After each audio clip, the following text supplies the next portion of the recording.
All right, let's play a little word association with the characters involved in this almost Shakespearean drama that's playing out between Rodgers and the Packers. And let's start with the star. Let's start with Hamlet. Aaron Rodgers. First word that comes to mind. Oh, I love that you called him Hamlet. That's funny. I call him the puppet master. He's trying to pull all the strings, you know? He's got the marionettes in his hand. He wants to make the front office dance. He wants to make the coaches maybe dance a little bit too, even though he says that his problems aren't with them. But that's the way he's trying to play this. And he's trying to exert every single bit of leverage that he has as one of the greatest quarterbacks of all time, as the reigning MVP, in order to get exactly what he wants. So that's what I think he is right now. He's a puppet master. I'm going to call him determined. Because even though we don't know exactly what he wants, and I don't believe it when James Jones says that I've talked to Aaron and this is fixable. I think that's part of the manipulation that Aaron Rodgers is engaging in. He knows which guys that he talks to are going to be talking to the media. He wants to create the impression it's fixable because then the next question is, hey, Packers, why haven't you fixed it? Aaron Rodgers' former teammates are saying it's fixable. Go fix it. I think he's determined to get whatever it is that he wants. And he's also determined not to tell anyone what he wants. And we'll find out what he wants. And look, maybe he's got great political instincts because good politicians never tell you what they want, and they act like what they ultimately got is exactly what they wanted. So maybe that's what he'll do. Whatever he gets, he'll take the position that's what he wanted all along. Yeah, exactly. So if that's the case, then, you know, that's exactly why it almost feels like he can return to the Packers, because then he can say, oh, look, this is what I wanted, guys. And now we're going to be okay. And now we're going to go play. And now we're going to go win. And I don't want to talk about this anymore. That's all in the past. I'm not here to talk about the past. You might go full Mark McGuire. All right. Mark Murphy, first word that comes to mind. Mr. Contradiction. Because this column that he wrote, you know, that he does on the Packers website, where he's saying, you know, this thing has divided our fan base. And, you know, the less we publicly say about it, the better. And what are you doing? That's exactly what you're doing. You're talking about it publicly. So why are you doing that? I don't really get that. That doesn't seem to make any sense to me. Like, one thing, especially that question that he was asked about it didn't really seem to have to do with anything that had to do with Aaron Rodgers. So why are you bringing Aaron Rodgers into this? Especially if it keeps dividing the fan base. I bet it's going to divide that shareholders meeting too. Well, and look, I was going to say puppet master for Murphy. I'll say, what was the word I was thinking of? And now it just slipped out of my brain altogether. Mad scientist. That's what it is. Because I think that he is fully aware of what he's doing. There is a certain element of experimentation to what he does. Look, Myles, I believed a couple of years ago, based on the report that Tyler Dunn had as to the dysfunction between Mike McCarthy and Aaron Rodgers, that Mark Murphy liked the fact. He said, I think in that very article, if this pisses some people off, this may be good for us. I think that he signed off on the Jordan Love thing knowing that it would spur Aaron Rodgers to have a big year. And I think he wants to mix the chemicals just right, so it doesn't explode in his face. And when he says it's dividing the fan base, that's aimed at dividing the fan base and getting Aaron Rodgers to feel pressured to show up because he doesn't want the fans to not like him. He thinks he knows, Murphy does, how Rodgers is wired and what he's afraid of. And what he's afraid of is the fans hating him. So I think he's the mad scientist who's shaking up all the various liquids and hoping that it ends up being something that leads to good things, not bad things for him. Yeah, probably. I mean, it makes sense that he's doing all of this, but, you know, we just had that thing up there with the question, and it's just like, bro, why? They're talking about Washington Generals, and like, what? Hey, why are you putting that in your column on the Packers website? The question they selected to answer begins with, don't let the bastards bring you down. And he brings up Aaron Rodgers in response to which can only tell me he must regard Aaron Rodgers as a bastard. That's the only logical interpretation of that. All right, Brian Gutekunst, first word that comes to mind. Kraus, or goat, but with a lowercase. You know, because it's just like, this is now the whipping boy. You know, if you've got Aaron Rodgers reportedly calling Brian Gutekunst Jerry Krause in these text messages, it's like, well, you know, he's constructing these rosters that are going to the NFC Championship game, but maybe it's happening in spite of poor Gutekunst as opposed to because of him. So if that's the way this thing is really going to work, and like if that's the person that Aaron Rodgers has the most issue with for whatever reason, then yeah, I mean, that's probably how he's going to be remembered in this situation. I'm going to say not really in charge, because I truly believe that. I saw someone say recently that the general manager of the Packers is the most powerful person in the NFL who isn't an owner. It may have used to be that way.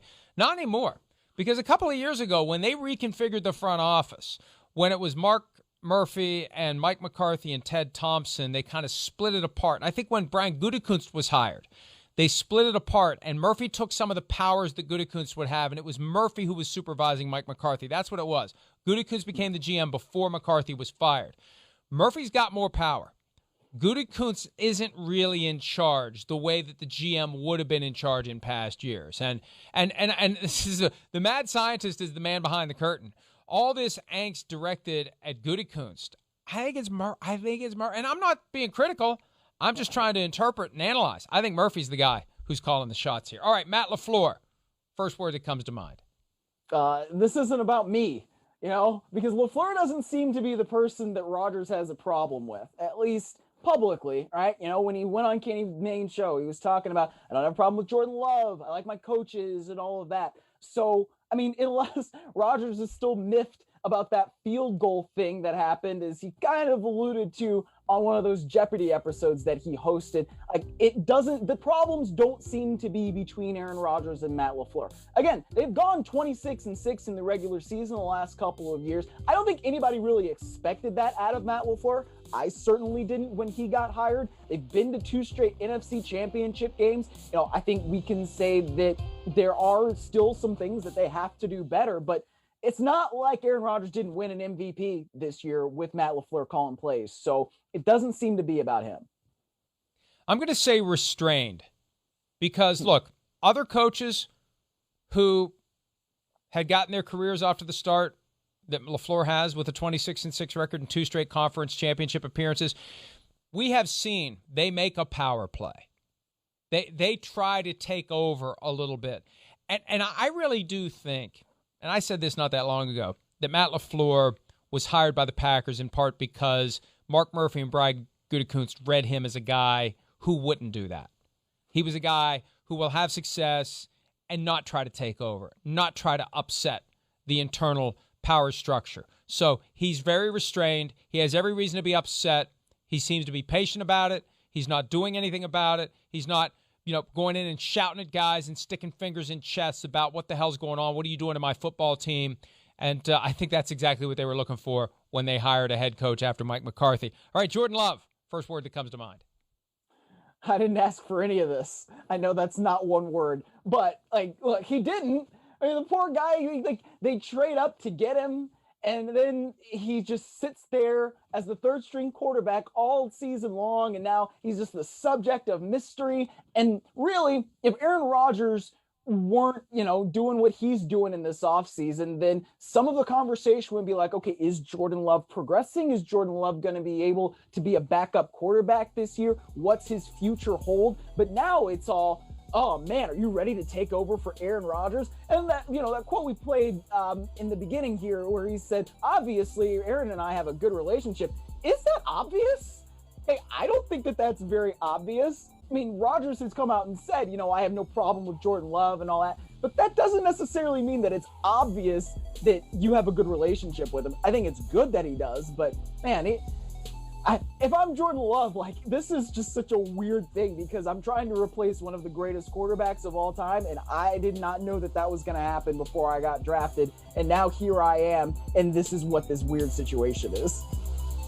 I am going to pay homage here to Darren Gant, who was with us for years, and this is one of his regular when he's not making gags about Uranus, the planet. This is Jordan Love, comma, yes, Jordan Love, comma, poor bastard, comma. That's one of Gant's go-tos because that's how I feel. He didn't ask for it, as you said. He got drafted. He didn't get to choose. Who would have chosen this? What quarterback in his right mind would have chosen this mess? This has become Exhibit A for my argument against the draft, and I think I may even get Sims a little wobbly on his stance that the draft should remain. Jordan Love should be playing for any team but the Packers right now. This is a horrible situation for him to be in. All right, Davante Adams, first word that comes to mind. you better fix this or I'm out. Like you need to fix whatever this situation is with Aaron Rodgers, because otherwise that guy's probably going elsewhere. And even if you franchise him, you're going to probably have a disgruntled Davante Adams, because you've taken a quarterback that he knows is one of the best of all time and that he has tremendous chemistry with, and he's upset. So you can't have that and also, expect that Davante Adams is going to be happy. Now, he said that he's not going to hold out, and of course he's not going to hold out, because you get fined and you can't wipe those fines away because he's entering the last year of his contract. But that guy and Aaron Rodgers have some serious chemistry, and if you don't figure that thing out, that's going to be a real big mess. I'm going to say PR genius, because I think that his comments from the other day, he said exactly what he needed to say. There's not going to be any nasty text message or cold shoulder from Aaron Rodgers. Jordan Love has no basis to be upset with him. He said exactly what he had to say. He doesn't know enough about Jordan Love yet, and he supports his guy Aaron Rodgers. And Jordan Love's not going to be upset. Aaron Rodgers isn't going to be upset. And whoever the quarterback is still going to be inclined to throw passes his way in what is a contract year, whether the Packers pay him come next year or someone else. All right, Packers 2021 Super Bowl chances, first thing that comes to mind. You're telling me there's still a chance, because there is a chance. I mean, if Rodgers comes back, then it's going to be all right. But if he's not there, then they're probably pretty bad. But I don't know, man. Of course there's still a chance, but not if Jordan Love is playing. I mean, I can't see that part. I don't know. I'll tenuous. That is literally the first word that came to mind. I mean, they've missed it the last 2 years. They had great teams. Are they going to be better this year with the Aaron Rodgers distraction? I don't care what is said and done between now and week 1. This is not going away. Unless they fire Brian Gutekunst or sign Aaron Rodgers to a lifetime contract where they basically surrender all power to him and trade Jordan Love along the way. Right. I mean, unless they conclusively and completely reset somehow to pre-2020 draft, and it's clear that Jordan Love is out of the picture and Aaron Rodgers has won, and he'll be there as long as he wants to be there. That's the only way the distraction is going to be removed. So when they were 13-3 and unable to make it to the Super Bowl without the distraction that they're going to have this year, it's only going to be worse for them in 2021. They're going to have a hard time making it to the Super Bowl. But a fully determined Aaron Rodgers, who knows, maybe. I'm still rooting for the final scene of The Longest Yard, both versions, win the Super Bowl, go get the game ball, stick it into Mark Murphy's stomach, and say, put this in your trophy case and walk away for good. I hope that's the final outcome, because that will mean it was a compelling and fascinating NFL season. Hi, I'm Mike Tirico, and thanks for watching. Make sure to hit subscribe for the latest news and highlights from NBC Sports.